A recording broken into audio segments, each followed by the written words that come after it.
회사채 발행 폭증, 빚내서 빚 갚는다. 참 오랫동안 제가 여러분에게 말씀드리는 말인데요. 참 기업들의 상황 좋지 않습니다. 국내 기업들은요, 어쩌면 최악의 시나리오를 써가는지도 모르겠습니다. 이것 한번 보세요. 2024년 9월을 보십시오. 회사채 발행 현황이거든요. 지금 보시다시피 일반 회사채는 3조 1천억 원입니다. 금융채는 26조 8천억 원이고요. ABS 자산 유동화 증권이죠. 이거는 1조 7천억 원이에요. 그냥 이 지표만 보면 뭐 그렇겠네 이렇게 생각을 하지만 자세히 뜯어보면요. 야, 이게 뭘까 그런 생각을 합니다. 자세히 뜯어보는 게 뭐냐.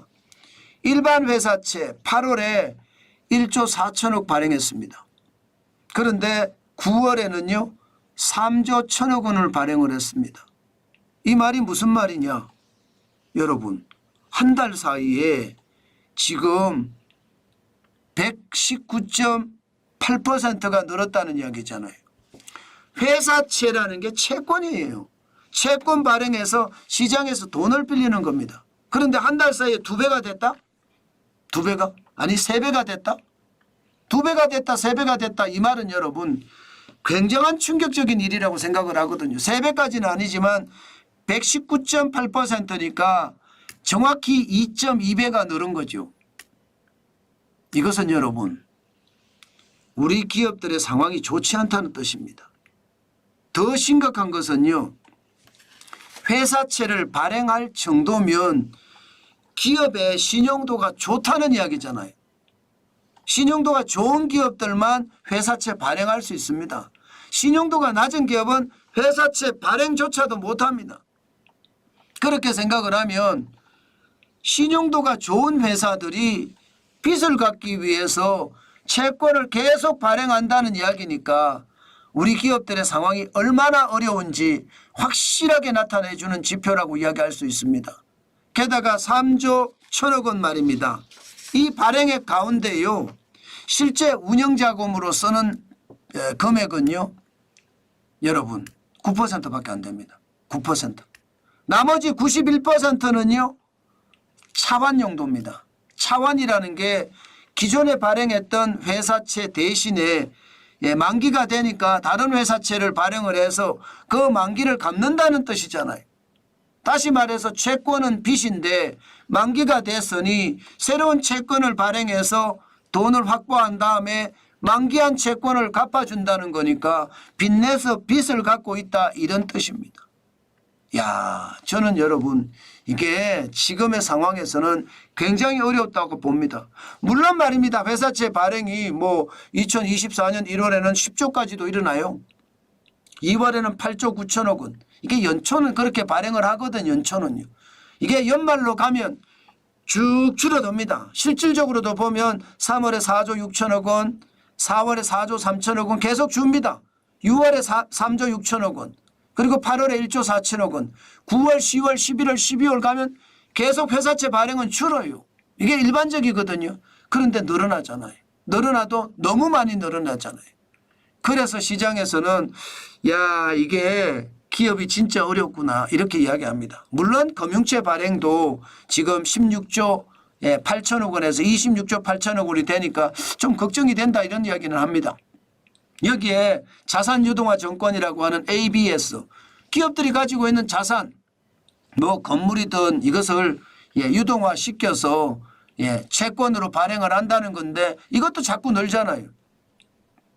지금 8월에 1조 5천억 원에서 9월에 1조 7천억까지 늘었거든요. 자산유동화 증권 ABS가 1조 7천억까지 늘은 것은 올해 처음입니다. 9월이 처음이에요. 올해. 그러니까 기업들이 지금 상황이 참 어렵다는 것 확실하게 나타나죠. 제가 이런 지표를 가지고 여러분에게 설명드리는 이유는 우리 기업 자체가 그만큼 어렵다. 상황이 점점 꼬여간다는 뜻이에요. 이게 상황이 좋아지면 좋은데 나빠진다는 뜻입니다. 실질적으로 말입니다. 기업 연체율을 보면 지금 8월에 0.62까지 올라갔거든요. 아마 채권 매각해서 다시 연체율을 떨어뜨리겠죠. 국내은행은 떨어뜨리겠지만 기업의 원화대출 연체율이 지금 0.6이면 거의 말입니다. 2013년 8월 1.25% 이후로 최고치입니다. 그러니까 기업의 상황이 좋지 않은 거예요. 빚내서 빚을 갖고 있는데 잘못하면 빚내서 빚도 못 갚고 파산할 수도 있다, 이런 뜻이 되는 건가요? 충분히 그럴 수 있습니다. 그만큼 빚이 빚 더미를 이룬다, 그렇게 이야기하고 있습니다. 채권 발행도 지금 마찬가지거든요. 회사채 발행 잔액을 보면 2019년 대비 2024년 9월 기준으로 4년 9개월 만에 28.5%나 늘었습니다. 149조 1천억 원이 됐다는 거예요. 523조 9천억 원이 673조가 됐다는 것. 결국 말입니다. 상황이 좀 나은 신용도가 높은 기업들도 지금 빚내서 회사를 버텨간다, 이런 뜻인가요? 그 말이 틀린 말이 아닌 거죠. 그만큼 말입니다. 상황 자체가 저는 굉장히 어렵다, 이렇게 생각을 합니다. 일반 회사들의 상황 말입니다. 이게 여러분 수출만 잘 된다고 기업이 다 잘 되는 건 아니거든요. 내수가 살아나야 되는데 내수가 살아나지 않으니까 결국은 채권을 다시 발행해서 빚을 갚아야 되는 그런 악순환이 계속된다, 이런 얘기입니다. 게다가 빚은 계속 늘어요. 2023년을 보면 기업 부채가 2,734조 원입니다. 2018년에 1,814조 원에 비하면 50% 늘었습니다. 50%. 5년 사이에. 920조가 늘었습니다. 50%. 굉장히 빨리 늘죠. 그러니 기업의 상황은 지금 좋다, 이렇게 말하기는 어렵습니다.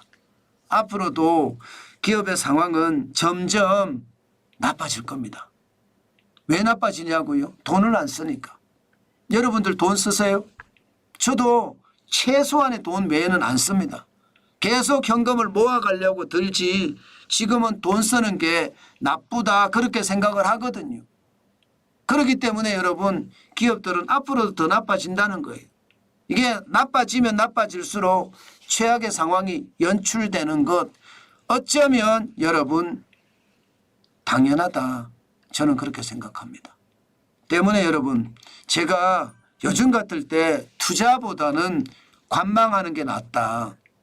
오히려 요즘 같을 때는 내가 업으로 삼고 있는 일에 충실을 다하고 현금을 쌓아가는 게 훨씬 유리하다, 그 말씀을 드린 것도 이 때문입니다. 기업들의 상황이 좋지 않습니다. 돈을 안 쓰니까 점점 어려워진다는 이야기거든요.